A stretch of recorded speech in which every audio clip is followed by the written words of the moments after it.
I went from someone who was flat broke when I graduated from college with no job and no money in the bank account to achieving the kind of financial freedom that allows me to do things I never dreamed I'd be able to do, like going on trips to exotic locations and owning my own home in Europe. But it's taken a lot of trial and error and a decade or two to get to where I am now. So that's why today I wanted to share 10 personal finance lessons that have changed my life, because I don't want it to take you as long as it took me to figure out these things the hard way. And number one on this list is that money isn't just money. It's freedom. One of the biggest aha moments that I had about money was to stop thinking about what I could buy with my money and to start thinking about what I could do with my money. I shifted my mindset away from the idea that the purpose of money was to acquire more material possessions, and instead I started thinking of money as a tool that gave me more and better choices, a tool that could unlock doors for me or even help me buy back my precious time. A while back, I actually shared the story of what happened to me that triggered this light bulb moment in this video right here, and I will make sure to link it down in the description box below for you to check out after this video in case you're interested to find out more. But basically, after both my parents had died, I was working minimum wage jobs to get by while attending college, and I had a medical emergency that I wasn't able to get help for because I couldn't afford health insurance. Thankfully, I was able to heal on my own, but that incident really shook me up badly, and from then on, I decided that I was going to take control of my financial future so that I never had to feel that helpless or powerless again. Lesson number 2 is that marriage can make or break you when it comes to money. This might be a little bit of a controversial opinion, but when you say I do to a person, you're not just saying I do to them, you are also saying I do to their financial beliefs and habits. Experts estimate that between 20 and 40% of divorces are caused by financial disagreements. And it's just common sense that if one person in the relationship is a saver and the other is a spender, that's going to put a lot of strain on your marriage. One of the things I love about my husband is how in tune we are when it comes to money. Both of us grew up in households that had problems with money. In my home, things looked nice and comfortable from the outside, but on the inside, my working class parents were struggling with health issues, addictions, and mental illness. And my husband's family was so poor when he was growing up, they didn't even have running water, toilets, gas, or even electricity to warm their home or cook their food. It took both of us a long time and a lot of hard work to overcome the financial struggles of our past, but we did it, both separately and then later together. And being open and honest and always working to stay on the same page when it comes to budgeting and finances has just made our relationship better and stronger over the years. Lesson number 3 is that you need to pay attention to both the inflow and the outflow of money. And what I mean by this is the best way to achieve financial security is to balance the time and effort that you're putting into saving money as well as making money. I like to think of it like a football game. You need both a good offense and a good defense if you want to win. Defensive strategies are the ones that help you save money, such as frugal living and budgeting. And offensive strategies are the ones that increase your income and help you build wealth, such as starting a side hustle or investing in the stock market, or even doing something as simple as negotiating a pay raise at work. One is good, but both are better, and you'll see faster progress if you implement both strategies at the same time. Number 4 on this list is that it's important to build habits and systems. I know that I had a lot of bad money habits that I didn't even realize were a problem until something happened to bring them to light for me. Like buying stuff on sale just because I had FOMO and didn't want to miss out on a good deal.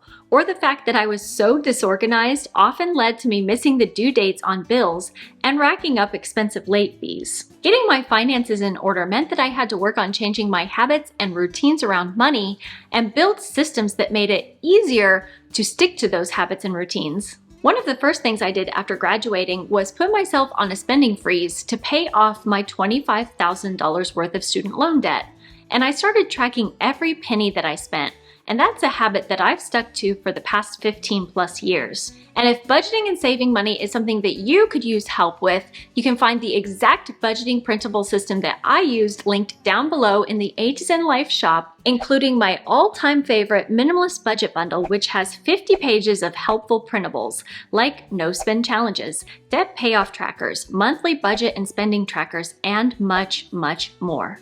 I'm big on taking a hands-on approach when it comes to budgeting, and I love how easy printables like this make it to plan and visualize my spending and money goals. But no matter if you use a paper budgeting system like mine or an app or a journal, the most essential thing is to create good habits and systems that make it easier to track and save money. And speaking of saving money, number 5 on this list is to always live below your means. Most experts say that a good rule of thumb is to try to save anywhere between 15 to 20% of your monthly budget, but the bigger your financial goals are, the more you're going to want to save. There were certain points in our life where my husband and I were able to save up to 50 to 75% of our take-home income each month, although of course that became more difficult after we had our boys. But even now, we still make it a habit to put saving before spending, and that philosophy has remained the same for the past decade plus that we've been together. No matter if it was when we were double income, no kid earners, or living off of one income after we had kids and I left work to be a stay-at-home mom. And even as our income grew, whether that was through negotiating a pay raise or making extra money through a side hustle, we always tried to avoid lifestyle creep as much as we could and say no to the temptation to spend more just because we earn more. Number 6 is that you need to be careful about who you let inside your circle of trust. This is one mistake that I had to learn the hard way, not just once, but many times over and over again. I used to be a huge people pleaser, and there were many people who took advantage of me, both emotionally and financially. And there was even one girl who I once considered to be my best friend growing up, who stole a bunch of stuff from me, including jewelry, money, and even my clothes and underwear. I know it's gross. See, if I can't trust you, Greg, then I have no choice but to put you right back outside the circle. And once you're out, you're out. There's no coming back. It actually took her stealing my driver's license and getting caught by a cop who just so happened to be my old swim coach for me to wake up to the fact that I needed to kick this chick out of my life. But I'm not just talking about your IRL friendships and relationships.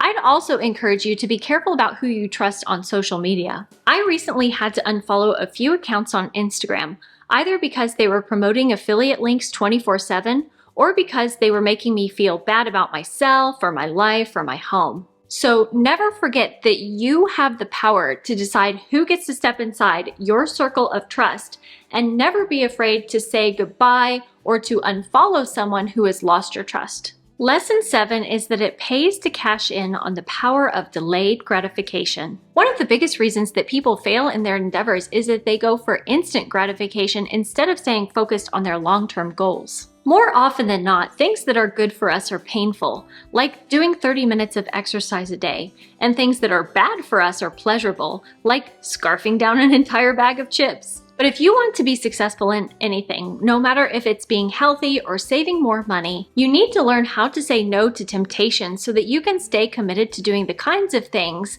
that will help you achieve long-lasting success and happiness in life. Lesson 8 on this list is to put your money on autopilot, which I think is a concept that a lot of people from low or middle class families like mine and my husband's struggle with. We didn't talk about money much in my family growing up, but one message that my dad hammered into my head over and over was that making money is hard work. And if you wanted to make more money, the only way to do that was to work harder or longer hours. So for him as a landscaper, a lot of times that meant working upwards of 16-hour days, sweating in the hot summer sun.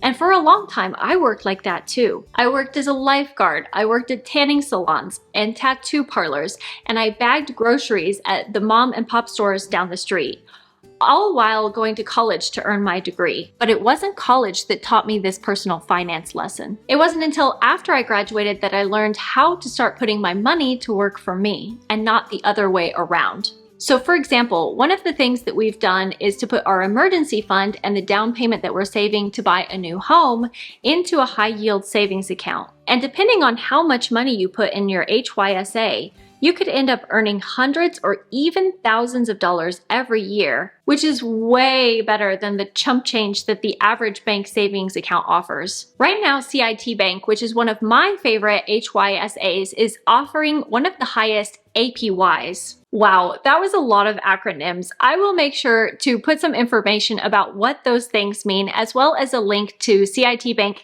down in the description box below for you to check out if that sounds like something that you might be interested in. Because HYSAs really are good for people who are trying to build up their emergency fund or save money for large purchases like vacations, houses, or buying a new car. But the bottom line is there are plenty of things that you can do to put your money to work for you, and it just takes a little time, research, and experimentation to figure out which one of those methods works best for you. Lesson number 9 is that the best investment you can make is the one you make in yourself. Think about all of the ways that you could expand your horizons. Things like reading books on personal finance, participating in self-improvement challenges, or taking classes or courses to learn a new skill. Over 12 years ago, I bought a camera that I decided to use for my side hustle as a communication consultant, which was a huge investment for me at that time.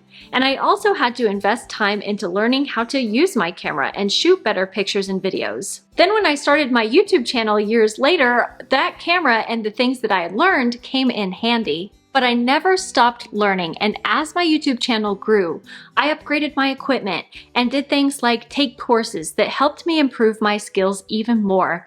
And now, not only am I able to earn a living from my YouTube channel, but I get to read the most heartwarming comments and messages from people who say I helped them and changed their lives every single day. Remember, investing in yourself isn't just about making money, but it's also about feeling good inside and out. By focusing on yourself, you can create a stronger, healthier, and more confident version of you that can handle anything that life throws at you. And finally, number 10 on this list is to spend money on things that matter. I used to be pretty careless when it came to spending money, and I didn't put much thought into what kinds of things I was buying or why. If I saw something that I liked, I bought it because that's how things were in my family growing up, and that's what I was used to. But as I began shifting towards a more minimalist lifestyle, I naturally began to spend less and save more. And that's because I was spending money based on my values instead of based on impulse or societal pressure to keep up with the latest trends. I don't buy expensive name brand clothes or designer purses because that's not something I care about. But we love to eat, so we're okay with splurging on high quality foods at the grocery store or going out for a nice meal as a family once or twice a week. But everyone is different, and so it's up to you to figure out what your values are and to align your spending with those values. And if you need help with this, you are not alone. In fact, research and studies suggest that a lot of people are spending their money on the wrong kinds of things. So if you want to learn more about that and how to spend your money on things that will give you long-term happiness and satisfaction, make sure to go check out this video that I've linked over here for you, or I'll see you next week. Until then, take care. Bye-bye.